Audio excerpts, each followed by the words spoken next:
So I'm lying under the car in a world of pain for today's video because a month ago, when modifying my Ibiza project car, my Leon Cupra decided it was time for its adaptive Xenons to pack in. They should do a wee dance whenever you turn the car on, like this, but now they're motionless, and I was hoping to fix the problem by changing the crusty level sensor.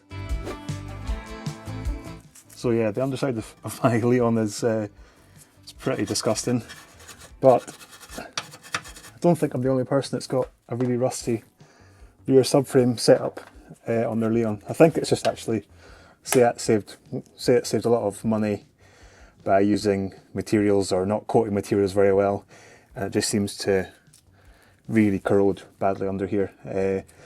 These lower rear suspension arms here, they were replaced last year for MOT because they were too heavily corroded for the MOT to pass, so I gave them 2 spare ones that I had sitting here ready to go on, brand new ones, and they're now a mess already. It haven't lasted more than a year without looking like they've been on here for 10 years. So yeah, I'm really disappointed with how this car looks underneath, and I am looking to fix it as soon as possible. If you've followed the channel for a while, you'll know that I'm looking to take it all to bits and put new suspension arms, new subframe, take back all the corrosion and put new underseal and stuff on it. So yeah, that's still to come, but for just now I just need to get this sensor changed. But yeah, if you've had something similar yourself on your car, let me know in the comments. I do get a lot of comments on my YouTube videos saying, oh, your car's so rusty underneath, but the Scottish weather up here, the salt that they put on the roads for winter time, it's like sandblasting the car every year in winter time. And then even through summer and spring and that, it's not great weather up here. We just have really crap conditions to keep these cars in decent condition, sadly. So while I struggle with all this rust, let's cut to how I diagnosed the issue so that hopefully I'm not wasting my time changing this. So scanning the car with OBD11 as always, I'm just looking to see what exactly is flagging up on the car for this flashing light issue. So the light usually is illuminated the whole time. If it's something like LEDs you fitted to the car and you haven't got the CAN-bus system inside them, then it flags the CAN-bus system on the car and you get a constant light to show that maybe a number plate light's out. When it's not out, it's fit with LEDs. But this time it's flashing and it has warned me. When I start the car up, it warns me there's problems with the AFS lighting system on the car, which is basically the adaptive leveling system for the Xenon headlights going off that sensor on the back axle. But as you can see, it ties in with the Christmas time of the year. My dashboard's like a Christmas tree just now with all these different warning lights.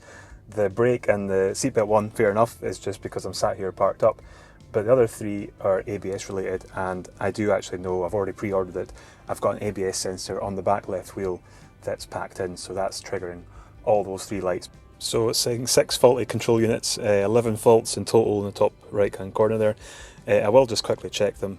A lot of times you'll notice you'll have faults stored on the system that have just been triggered for a split second and they just store. So sometimes you'll have faults just get cleared easily straight away. The brakes I could have knew about because of the ABS sensor, so yeah, all pointing to the left rear ABS sensor. That's what I've got ordered and I'll get that replaced. Hopefully that'll fix all of them. And then going down finally to the headlights, which we're looking for the faults on that sensor for vehicle leveling rear. So that is the rear level sensor on the suspension arm that measures the height of the car and therefore adjusts the headlamps accordingly. And that, try and clear it. You can't probably see this. So if you just look at the car in front, you should see the headlights moving ever so slightly. I'm trying to clear this fault and they are trying to move up there. And again, they're going down, moving. But every time I do that, but yeah, on screen, I'm not getting it too clear off my phone at all. It will not move because that sensor is totally packed in, so it's a continual fault on and on until I get that sensor replaced. Let's get back to fixing the sensor on the car. Why is this not fitting? Is it not a 10? Maybe an 11, or 11 because it's covered in rust. And going back to the corrosion thing, my wife's Renault Kadjar is, what, 5 years old? And it's really bad underneath as well, already. And it's only 5 years old. This is like a 13, 14-year-old car, so it really is Scottish roads up here that take their toll. And when I go back to the VAG thing about VAG group cars not using the best of materials maybe under the cars, I've seen Audis, Volkswagens, Skodas go just as bad as this, you know, after a few years as well. So it seems like this is a common theme, that Volkswagen Audi group didn't use the greatest materials when it came to kitting out the back of their cars. It's embarrassing when I do record under here doing videos and people say, oh, your car's a minging rusty mess, and yep, totally agree, but it's not because I don't look after it, it's just because it just seems to deteriorate really quickly. This is definitely not an 11. Or round these nuts off, or bolts, sorry. That's better. You're not even seeing what I've been doing there. Numpty. Oh, please say that turned. Yes. Oh dear, I have a feeling that whatever's holding that bolt on the other side is either spinning now. I don't know if it's a captive nut or if it's either it's a nut that's just loose that you've got to hold still, or it's a captive nut that's no longer captive. Ah, this is going to be a pain. I wonder if I can just pop this off here. Is that rough? Right, I'm going to try and get that connector off first and then see if I can pop the old one out. If you enjoy watching people struggle under their cars, doing DIY work themselves, then do obviously hit the subscribe button or hit the like button at least, just to sympathise with everyone that has to go through this crap, especially working at older cars and things never come apart the way you want them to. Looking at the bracket for holding the main part of the sensor on, it is really bad for rust. It's just, can't even tell what's a bolt anymore on it. So with the plan of doing the whole rear suspension at some point, that will come into getting, you know, done again as well, getting reconditioned, so to speak, or replaced. So I might keep the new bracket on the new sensor, but just replace the sensor part itself, if that makes sense. So all the plastic housings, replace all that, if I can move that out of the metal bracket. And then when I get a new subframe, new suspension parts, I can then put the brand new bracket on instead of this old crusty one. Should put goggles on for this rusty piece of crap.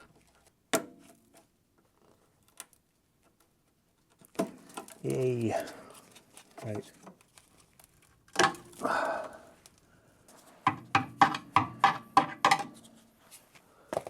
Man, this is crusty.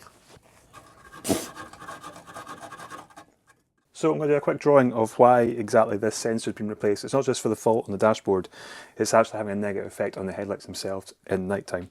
I'll do a very basic picture of a car here. It's not really a Leon shape, but I'll try my best to... I actually can draw pretty well, but not cars on a whiteboard. So my headlights are here at the front. Normally, just if you're driving day to day, you'll have a beam pattern that reaches out to this distance on the road for your dipped beam pattern. Now, when the car is maybe heavily loaded with stuff in the boot, or you've got a lot of passengers, the rear of the car will squat down, and this in turn would naturally, if it wasn't being monitored by a sensor, would naturally raise the beam pattern well ahead on the road and probably blind oncoming drivers. So what the car does with the sensor is it counteracts that. So if the car does squat down at the back, these headlights, the Xenon headlights, are then motorized and they push themselves back down to the correct distance out on the road, and that keeps them constantly monitored the whole time when the car is moving at the back. It keeps the lights level and going as far as they should be on the road. Anyway, my instance with the sensor being faulty just now is that when the car squats down, the lights aren't controlled at all. It doesn't know what to do. So the default, when that system packs in altogether, the default is for the car just to resort to having the lights, probably for a safety thing for other drivers, but not for the driver of the car itself, is that the beam pattern just goes really close down to the ground in front of the car.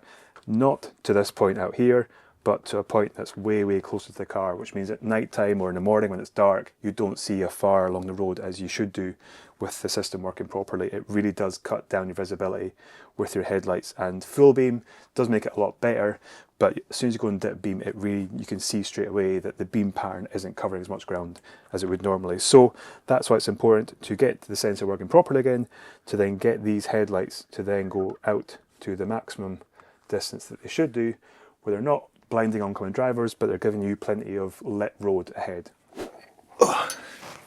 Right, so going by this, I don't know if you can see on the camera there is these wee Allen headed bolts. So what I'm going to try and do is get the old ones out So you can see on this camera about the state of the old ones.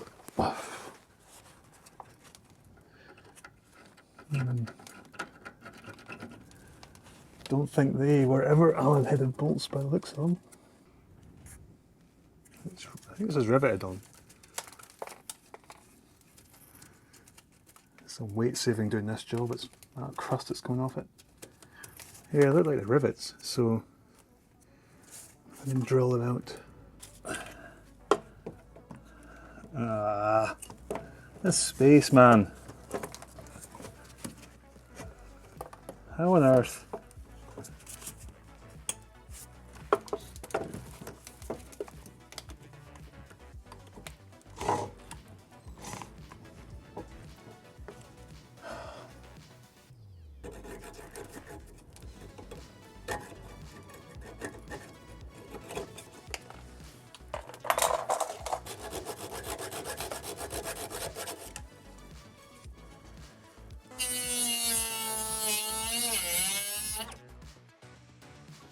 I wonder if just brute force might work, because this thing is knackered.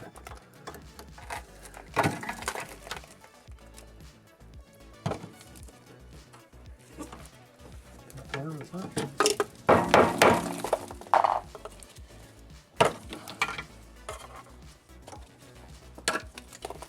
Hey. I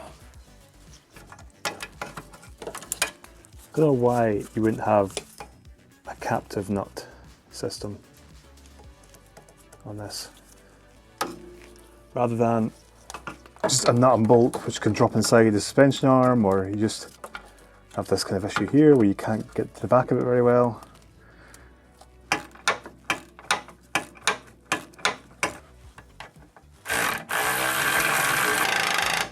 Oh, for f***'s sake, man.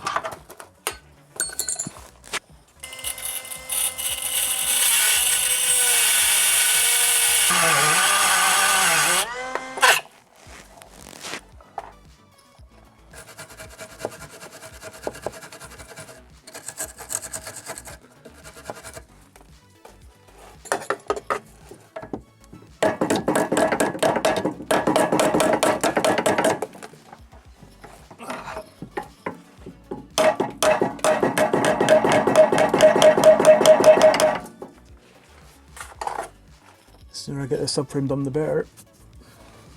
Doesn't help just now for getting this sensor fixed.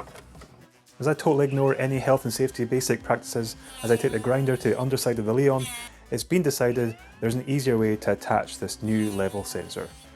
So as you can see, this hasn't gone to plan at all, taking this off. There's bits still left on the arm on the back of the car.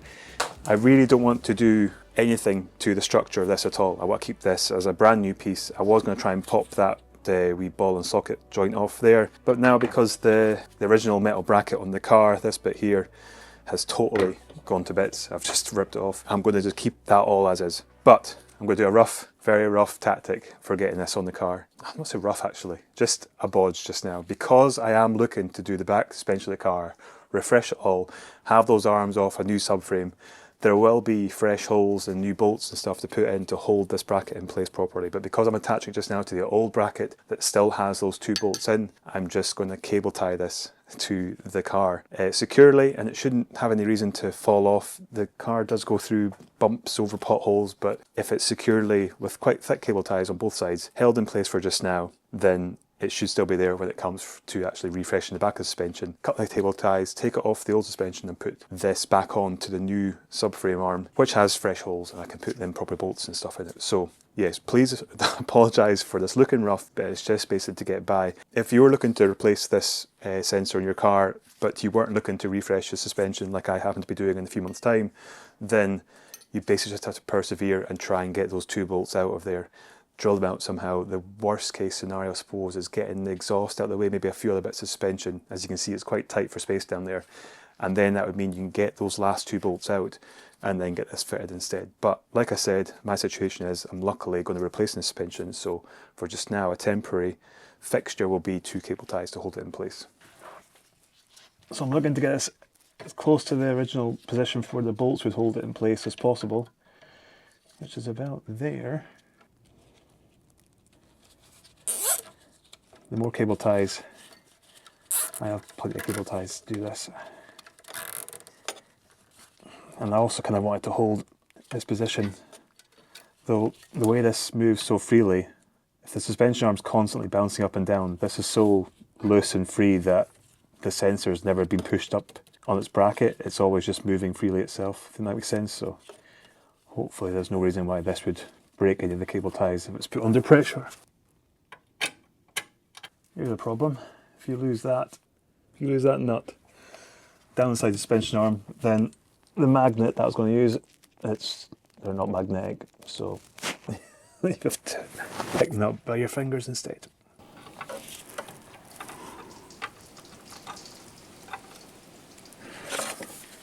I don't know if you can hear that weather outside, but it is horrendous and it's hail. Joys of winter time, eh? I'm actually fortunate to be in a garage because I know a lot of people do this on the driveway, which, yeah, no chance. Jesus, it's wild. 2 down, 1 to go. So have you got any jobs you're doing on your car yourself over winter time? Or you got any big jobs or little things that shouldn't take too long? Like this shouldn't have taken too long. Pop it down below in the comments. Obviously if you're having problems with it, or if you're looking to do it and you're wanting some tips or tricks, then pop it in the comments, then someone else maybe will be able to chip in and help you out with it. Because I don't always know everything, sadly, and there's a lot of knowledgeable people that watch these videos that do know a lot more than me, so this one's going to be the worst one. Ah!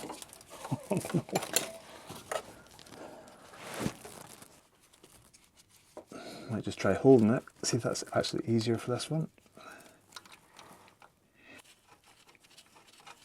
That is actually easier. So the last one, start by hand first.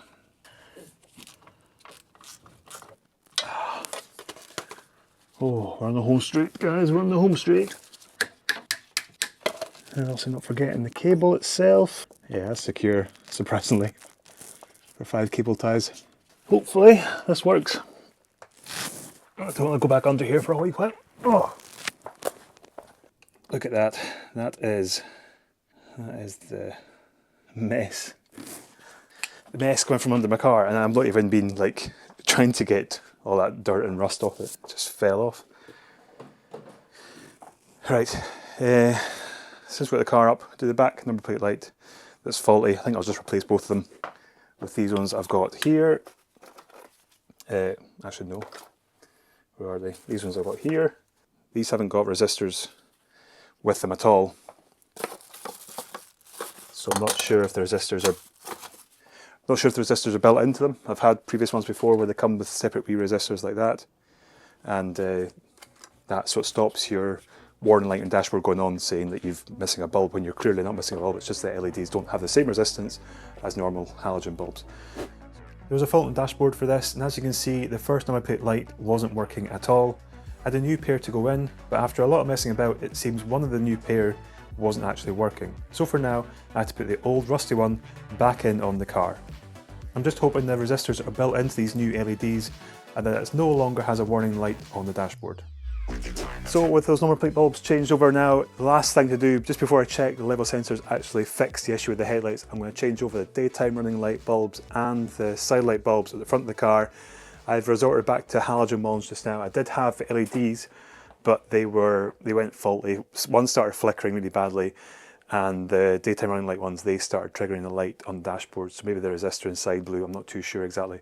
But I have bought these ones now off Amazon, and if these do work, I'll leave a link down below in the description if you want to grab some yourself. That's the ones for the daytime running lights, look quite smart. And I got a pack of 4 of these side light bulbs, so even if one does to start flicker and go faulty after a while, I've got some spares there to back it up. So let's get them quickly fitted and then we'll check to make sure this all works. So if you haven't changed bulbs in a Leon before, they're fairly easy. The only issue is I've got an induction kit on that side. Aftermarket induction kit, which takes up a bit of space, so I've got to take that out of the way first before I get to that one. This side, really easy though. And side light bulb might be twist or clipped in, I'm not sure, but mine's broken over the years, taken in and out, so mine just pulls straight out. Some of you watching may be aware of Jamie Moore, who used to sell the LED bulbs for the Mark II Leon. I think it was the Mark IV Golf as well. He's now sadly stopped supplying the LED bulbs to these cars, which just makes it a bit trickier obviously for us trying to locate good quality LED bulbs that don't set that annoying warning off on the dashboard. He was really good. He still does help out on forums, he helps give advice and that, but he just has stopped selling the bulbs himself. Which, yeah, it's a shame in the sense that it now leaves it up to ourselves to try and figure out where's the good bulbs and where's the bad, faulty, cheap bulbs that you get instead, which we're about to find out in a second actually with these ones. And as you'd expect, the side light bulb isn't staying in place. I think it's like little wee pinch tabs on these side light bulb holders that seem to break. Yeah, it is. I've broken it. So a bit of insulating tape to make it a bit thicker seems to help. It doesn't help that everything in this garage is freezing cold. That should hold it in place. Once the cap's on the back, it can't really go back out the way. I forgot to say, make sure you check the bulbs before you put the cap back on and put them back in there, because LED bulbs only work one way and not the other, so if you do have them not working, there's a good chance they're back to front. There's ugly bulbs out here.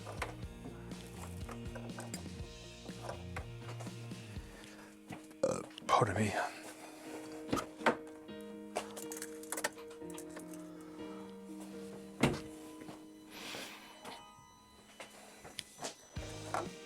That was working fine.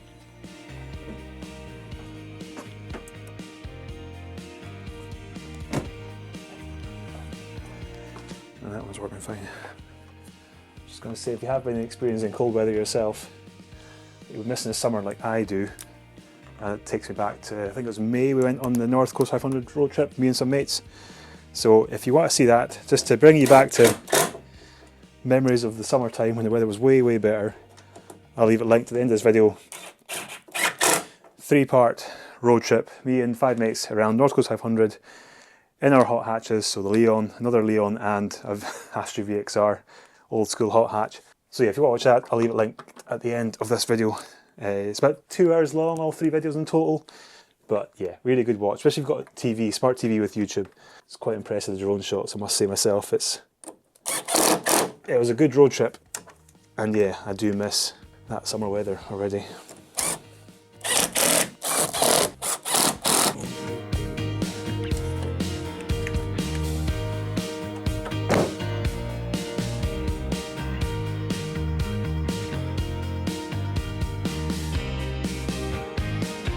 Just see if these bulbs have all worked. Actually, open the door first. See if these bulbs worked and if that level sensor has fixed the headlights that makes them work again. Oh. When you start the car and the headlights come on, you'll see them do a wee dance, hopefully, if that sensor has worked.